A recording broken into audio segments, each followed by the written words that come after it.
పిల్లరా, దేవుని వాక్యంలో నుండి రోమీయులకు రాసిన పత్రిక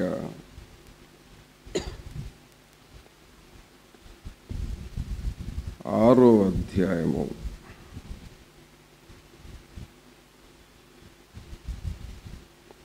10-11 వచనాలు చదువుకుందాం. రోమా 6:10-11 వచనాలు. ఏలయనగా ఆయన చనిపోవుట చూడగా పాపము విషయమై ఒక్క మారే చనిపోయెను, కానీ ఆయన జీవించుట చూడగా దేవుని విషయమై జీవించుచున్నాడు. అటువలే మీరును పాపము విషయమై మృతులుగాను దేవుని విషయమై క్రీస్తు యేసునందు సజీవులుగాను మిమ్మును మీరే ఎంచుకొనుడి అని అంటున్నాడు. ప్రభునందులారా, ఇక్కడ మనం చదివిన ఈ వాక్య భాగంలో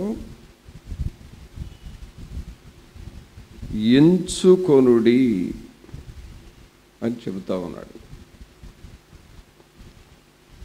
ఎంచుకొనుడి అంటే ఏంటి అంటే, మనల్ని మనం దేవుని విషయాలలో దేవునికి చెందిన వారమని గ్రహించుకోవాలి.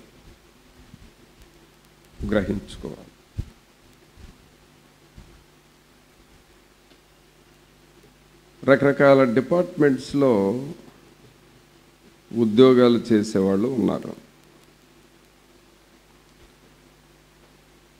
వారు ఎక్కడికి పోయినా కూడా మేము అంటే మీరేం చేస్తారని ఎవరైనా అడిగితే ఫలానా డిపార్ట్మెంట్లో చేస్తామండి అని ఆ డిపార్ట్మెంట్కి సంబంధించిన వాళ్ళమని మనం చెప్తాం ఎవరికైనా. అవునా కదా? ఎవరైనా సరే ఈ డిపార్ట్మెంట్, ఎలక్ట్రికల్ డిపార్ట్మెంట్, లేక రెవెన్యూ డిపార్ట్మెంట్, లేక ఎడ్యుకేషనల్ డిపార్ట్మెంట్, హెల్త్ డిపార్ట్మెంట్, ఏదో ఒక డిపార్ట్మెంట్ని మనం చేస్తున్నామని చెబుతాం. మరి ఎప్పుడన్నా మనం ఇంతమందిని ప్రార్థనకు వస్తున్నాం, మరి మీరు ఏం చేస్తారంటే దేవుని డిపార్ట్మెంట్ అని ఎవరు మనం చెబుతామా? ఏమండి చెబుతామా? చెప్పండి. ఏం చేస్తారండి అని అంటే, మాది దేవుని డిపార్ట్మెంట్ అండి, గాడ్స్ డిపార్ట్మెంట్ అని ఎవరు మనం చెబుతామా? చెప్పం. గవర్నమెంట్ డిపార్ట్మెంట్ అని చెప్పుకోవడానికి ఏమో ధైర్యంగా చెబుతాము, గాడ్స్ డిపార్ట్మెంట్ అని చెప్పడానికి మాత్రం పెద్దగా ముందుకు రాము. ఈ విషయాన్ని పట్టుకున్నాడండి పౌలు గారు. మీరు దేవునికి చెందిన వారని చెప్పుకోవడానికి ఎందుకు సిగ్గుపడతారు మీరు అసలు? మేము దేవుని వారము, దేవుని వారసులము, దేవుని బిడ్డలము, మేము ఈ లోకంలో ఏదో కొద్ది కాలం ఉంటాం, ఆ తర్వాత దేవుని దగ్గరికి వెళ్ళే యాత్రికులము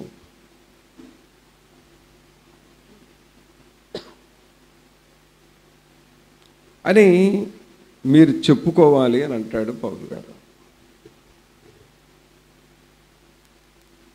అలా చెప్పుకుంటే ఏం జరుగుతుందంటే పిల్లరా, నేను దేవుని బిడ్డను, దేవుని కుమారుడను, దేవుని కుమార్తెను, నేను మారు మనసు పొందాను. నువ్వు మారు మనసు పొందావు, కానీ అప్పుడప్పుడు నీ మనసుతో నేను మారు మనసు పొందాను, నేను ప్రార్థనకు వెళుతున్నాను అని నీవు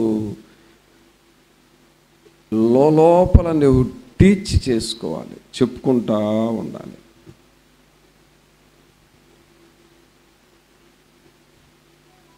చెప్పుకోకపోయినా మనం దేవుని బిడ్డలమే కదా అని అనుకోవచ్చు, కానీ నువ్వు అలా చెప్పుకుంటా ఉంటే ఏమవుతుందంటే నీ లోపల ఉన్న స్పిరిట్ యాక్టివ్గా మారుతూ ఉంటుంది. త్వరగా నిన్ను పాపములోనికి పోనివ్వదు. అది అలా నిన్ను నువ్వు చెప్పుకోవటం ద్వారా నేను దేవుని బిడ్డను, ఈ చేతులు దేవుని చేతులు, ఈ కళ్ళు దేవుని కళ్ళు, ఈ హృదయము దేవునికి ఇచ్చేసాను అని చెప్పుకుంటా ఉంటే పాపము నీ లోపలికి రాదు. ఇక అలా చెప్పుకోకపోతే పాపం నీ లోపలికి ఎంటర్ అవుతూ ఉంటుంది.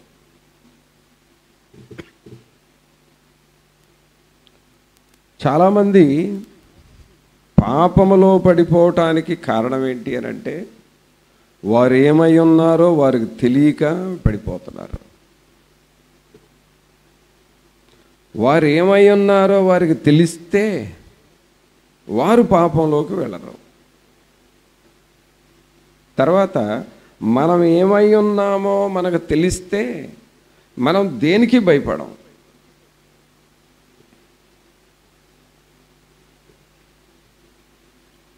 So what is your significance in Christ?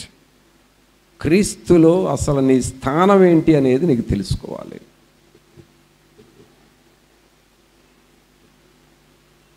మీరేం చేస్తారండి అని అన్నప్పుడు, నేను రెవెన్యూ డిపార్ట్మెంట్ అండి. రైట్, ఆ డిపార్ట్మెంట్లో మరలా మీ ప్లేస్ ఏంటండి? నేను ఎంఆర్ఓనండి. వాళ్ళు ఎంత ఘనంగా చెప్పుకుంటారో చూడు.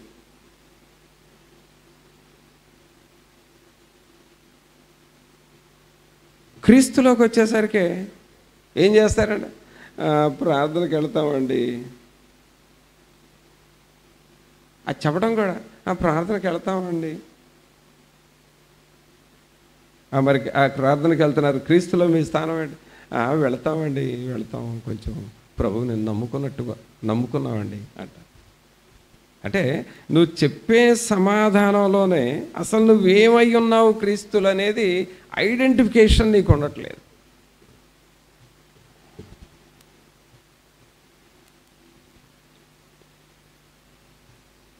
ఒక ఐడెంటిఫికేషన్.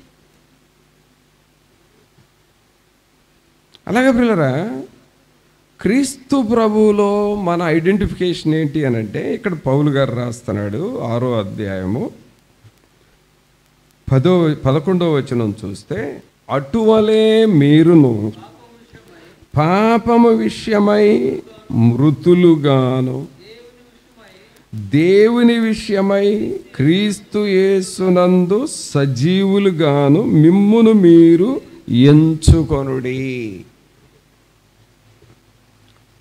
అంటే మన ఐడెంటిఫికేషన్ ఏంటంటే పాపం విషయమై మృతులు అంటే చచ్చిపోయాము,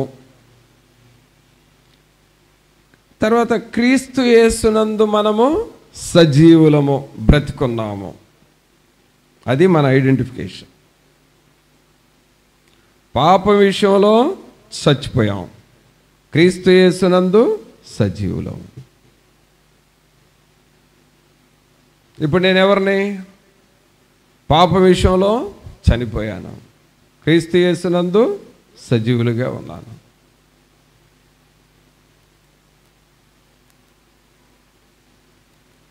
ఇప్పుడు నాకేమైంది అనంటే,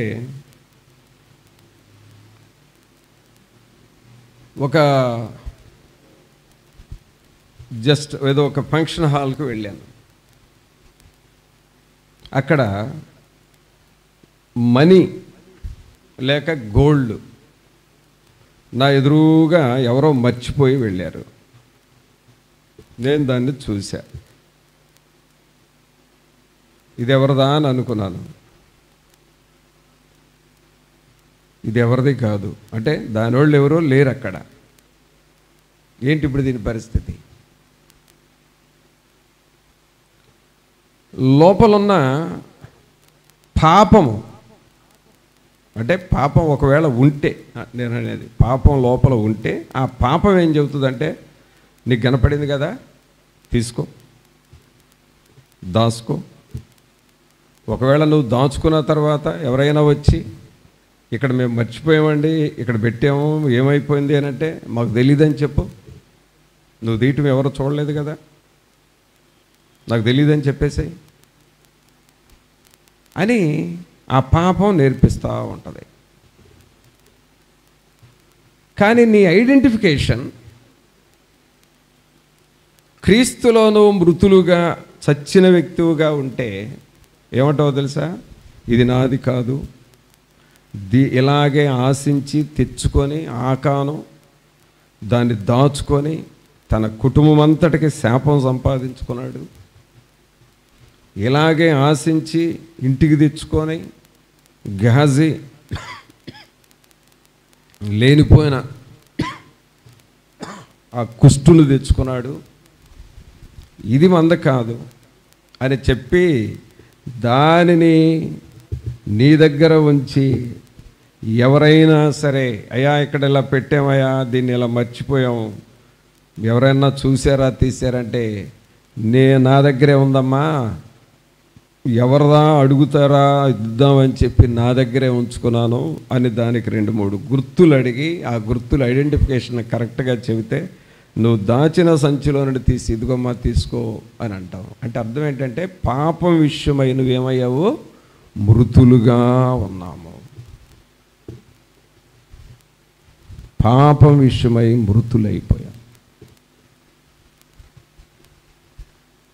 లేరా ఈ పాప విషయమై మృతులుగా మన డిపార్ట్మెంట్లో మనం అలాగూ బ్రతకాలి.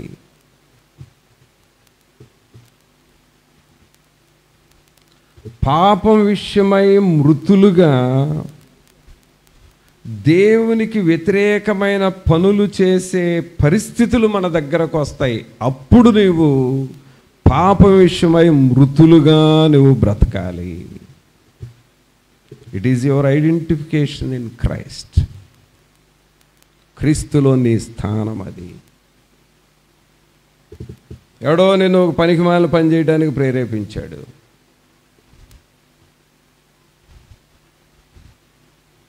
ఎవరో నిన్ను లోకానికి దేవునికి వ్యతిరేకమైన పనులకి ప్రోత్సహిస్తున్నారు. నీవేమంటావంటే ఐ ఆమ్ డెడ్, నేను చనిపోయిన వ్యక్తిని. అబద్ధమాడటంలో చనిపోయాను,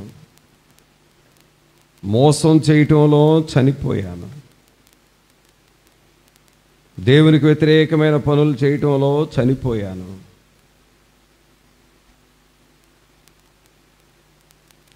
అన్ని విషయాల్లో నేను చనిపోయిన వ్యక్తిని. అది నీ ఐడెంటిఫికేషన్ అయి ఉండాలి.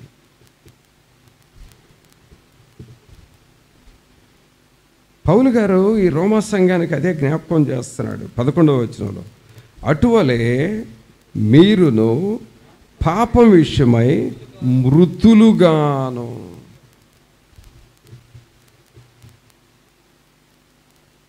అంటే లోక సంబంధమైన సాతానుడు పనులు ఏవేవైతే పరిస్థితులు వస్తున్నాయో వాటి విషయంలో నువ్వు మృతులుగా మారిపోవాలి. అప్పుడేమవుతుందో తెలుసా? పాపమని లోపలికి రాదు, పాపమని ఇంటిలోనికి రాదు, పాపము నీ పిల్లల్లో కూడా రాదు.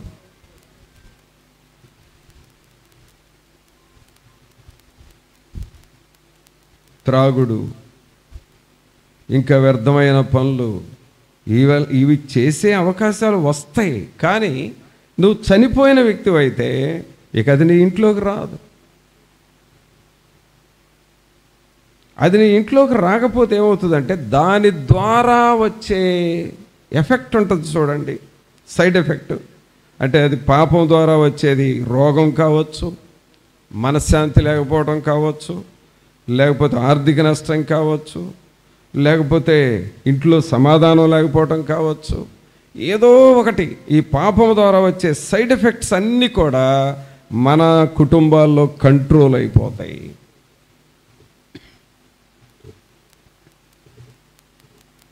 కాబట్టి ఈ ఐడెంటిఫికేషన్ ద్వారా ఏమవుతుందంటే, ఒకటి సాతానుడి యొక్క ఇన్ఫ్లుయెన్స్ మన మీద పోతుంది.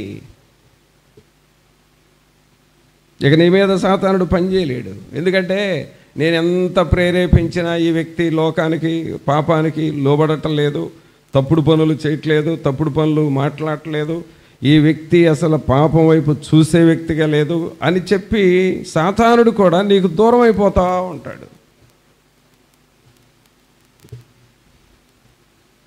సాతానుడు నిన్ను నీ కుటుంబాన్ని శోధించాలనుకుంటాడు, కానీ నువ్వు పాపం విషయమై చనిపోయి ఉన్నావు కాబట్టి వాడికి నీ మీద నీ అధికారం లేదు, నీలో చోటు లేదు. అందుకనే నీవు నీ మనసుతో ఎప్పుడు కూడా నేను పాపం విషయంలో చనిపోయాను, నేను లోకం విషయంలో చనిపోయాను, ఎందుకంటే నేను ప్రభువుని నమ్ముకున్నాను, బాప్తిసం తీసుకున్నాను, నేను దేవుని బిడ్డను, నేను పాపం విషయంలో చనిపోయాను అని నువ్వు అప్పుడప్పుడు నీ మైండ్కి జ్ఞాపకం చేస్తూ ఉండాలి.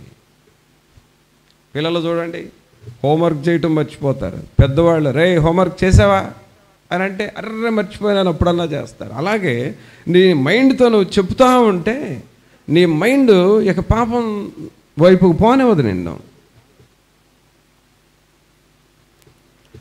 సో ఈ గుర్తింపు ఉన్నప్పుడు లోకం యొక్క ప్రభావము నీ మీద, మన కుటుంబాల మీద ఏది ఉండదు. రెండవ ఐడెంటిఫికేషన్ ఏంటంటే, తర్వాత సెంటెన్స్ చూస్తే, దేవుని విషయమై. ఎవరి విషయం అండి? ఎవరి విషయమై చెప్పండి, అందరూ బిగ్గరగా చెప్పండి. దేవుని విషయమై క్రీస్తు యేసునందు సజీవులుగాను మిమ్మును మీరే ఎంచుకొనుడి. అంటే ఇప్పుడేంటి? దేవుని విషయమై సజీవులుగా మనల్ని మనం ఎంచుకోవాలి. ఆమేన్. తమిళ కొట్టండి ఒకసారి అందరూ చెప్పండి. ఇప్పుడు దేవునితో, నేను దేవుని విషయమై సజీవుడను, నేను దేవుని విషయమై సజీవురాలను. అంటే దేవునిలో బ్రతుకుచున్న వాళ్ళం మనం. మన ఐడెంటిఫికేషన్ ఏంటంటే దేవునిలో బ్రతుకుతూ ఉన్నాం, దేవునిలో మనం జీవిస్తూ ఉన్నాం. ఈ దేవునిలో జీవిస్తూ ఉన్న వారి యొక్క ఐడెంటిఫికేషన్, వాళ్ళ లక్షణం ఏంటి అని అంటే, ఆ టాపిక్ని మనం కంటిన్యూ చేసుకోబోయే ముందు కొంచెం సైడ్ తీసుకెళ్తున్నాం మిమ్మల్ని. అదేంటంటే, మానస సరోవరం వెళ్ళారా మీరు అందరూ ఎప్పుడన్నా? కానీ వెళ్ళలేదా? సరే ఒక రోజు పెట్టండి ఆ పిక్నిక్ మన వాళ్ళందరికీ. మానస సరోవరం దానికి జస్ట్ గుంటూరు బైపాస్ దగ్గరే ఉంది. మరి ఇప్పుడు ఉందో లేదో కానీ చాలా సంవత్సరాల క్రితం సంగతి చెప్పాను. అక్కడ లోపలికి ఎంటర్ అవ్వగానే ఒక వ్యక్తి ఉండేవాడు. నేను ఆ వ్యక్తికి గొల్లియాత అని పేరు పెట్టా. అంటే అంత ఎత్తున ఉంటాడు, అంత లావున ఉంటాడు, మనిషి హోందాగా ఉంటాడు. చూసిన వాళ్ళకి గుర్తొస్తుందిగా నేను చెప్తుంటే. ఒక వ్యక్తి ఎంట్రన్స్లోనే ఉంటాడు, బలంగా ఉంటాడు, కర్ర తీసుకోనో ఏదో ఉంటుంది చేతిలో, అలాగూ మనిషే నీ వైపు చూస్తూ ఉంటాడు. నువ్వు చూస్తూ ఉంటే చూస్తూ ఉంటాడు, నువ్వు చెబుతూ ఉంటే వింటూ ఉంటాడు. అలాగే అక్కడ ఆ వ్యక్తి మనం చేసే అన్నీ చెబుతాడు, కానీ మన మాటకు రిప్లై అవ్వడం. అక్కడ ఏమంటారంటే, నీకు చేతనైతే ఈ వ్యక్తిని నవ్వించు అని ఉంటుంది అక్కడ బోర్డు. నీకు చేతనైతే నవ్వించు. నువ్వు ఎలాంటి జోక్స్ అన్న వెయ్యి, తను సీరియస్గానే ఉంటాడు. అసలు ఫేస్లో కూడా ఫీలింగ్స్ చేంజ్ రాదు. జనరల్గా చూడండి, మనం నవ్వేటప్పుడు మన ఫేస్ మారిపోద్ది, అలాగే జోకులు వేసేటప్పుడు మన ముఖ కవళికలు మారిపోతూ ఉంటాయి. ఆ వ్యక్తికి నువ్వు ఏమన్నా చెయ్యి, నువ్వేమన్నా చెప్పు, ఎన్ని జోకులు అన్నాయి, మనిషి మాత్రం ఏమి కొంచెం చిరునవ్వు కూడా రాదు. మళ్ళీ మనిషే. స్టాట్యూ అయితే సరేలే అనుకోవచ్చు, మనిషే, కానీ చేంజ్ రాదు. ఏమిటి అసలు? ఎందుకు ఈ వ్యక్తి మనం ఎంత చేసినా ఎందుకు అలా ఉంటున్నాడు అంటే, ఆ మానస సరోవరం వాళ్ళు కావాలని అతన్ని అపాయింట్ చేసుకున్నారు. నువ్వు ఒక ఎగ్జిబిషన్లో మాకు ప్రజలు నిన్ను వచ్చి కదిలిస్తూ ఉంటారు, కానీ నీవు అలాగూ ఉండాలి, నీ దగ్గర ఏమి మార్పు రాకూడదు. అంటే అదొక విచిత్రమైన విషయం, చూడటానికి ప్రజలు వస్తారు అన్నట్లుగా ఆయన అపాయింట్ చేసుకున్నారు కాబట్టి అతను ఆ కమిటీ వాళ్ళు చెప్పినట్లుగా వింటాడంతే. ఇక నువ్వు ఏమన్నా చెయ్యి, నీకు స్పందించడం. ఈజ్ ఆల్సో హ్యూమన్ బీయింగ్, అతను కూడా ఒక మనిషి. మరి ఇప్పుడు దేవుడు మనల్ని అపాయింట్ చేసుకున్నాడు కదా దేవుని కోసం. దేవుడు నన్ను దేవుని పని కోసం అపాయింట్ చేసుకున్నాడు అని నమ్ముతున్న వాళ్ళందరూ చేతులు ఎత్తండి.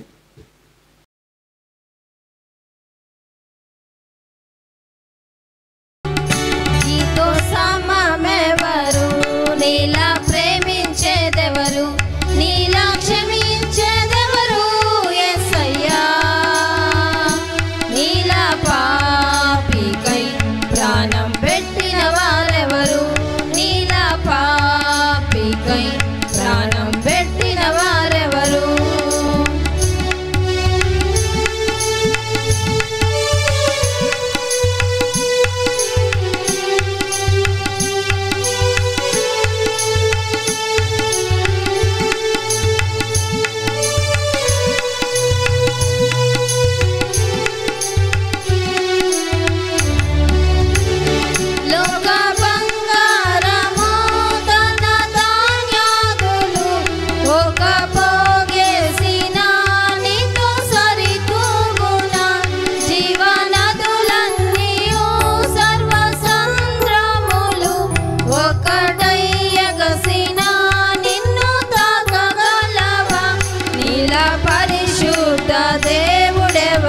దేవుడెవరున్నారయ్యా, నీవేగా మంచి దేవుడవు. నీలా పరిశుద్ధ దేవుడెవరున్నారయ్యా, నీవేగా మంచి దేవుడవు. నీతో సమమెవరు, నీలా ప్రేమించేదెవరు, నీలా క్షమించేదెవరు యేసయ్యా. నీలా పాపికై ప్రాణం పెట్టిన వారెవరు, నీలా పాపికై ప్రాణం పెట్టిన వారెవరు.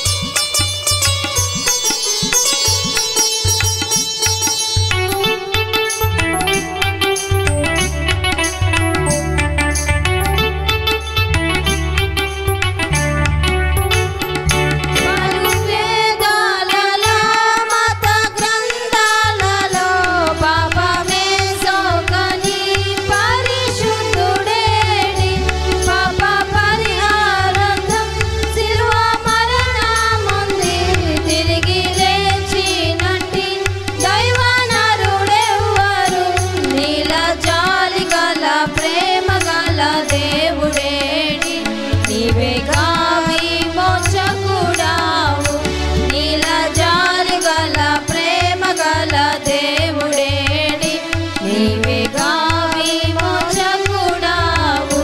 నీతో సమమెవరు, నీలా ప్రేమించేదెవరు, నీలా క్షమించేదెవరు యేసయ్యా.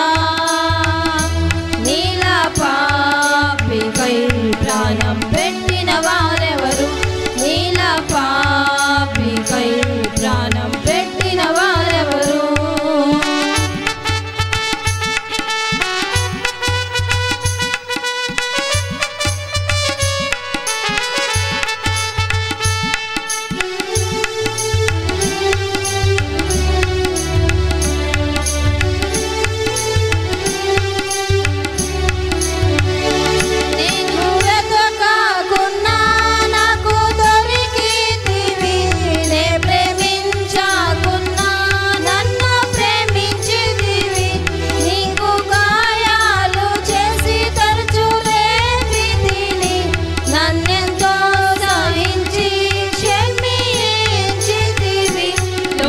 సౌఖ్యాలన్నీ ఒక చోట కుమ్మరించిన నీవేగా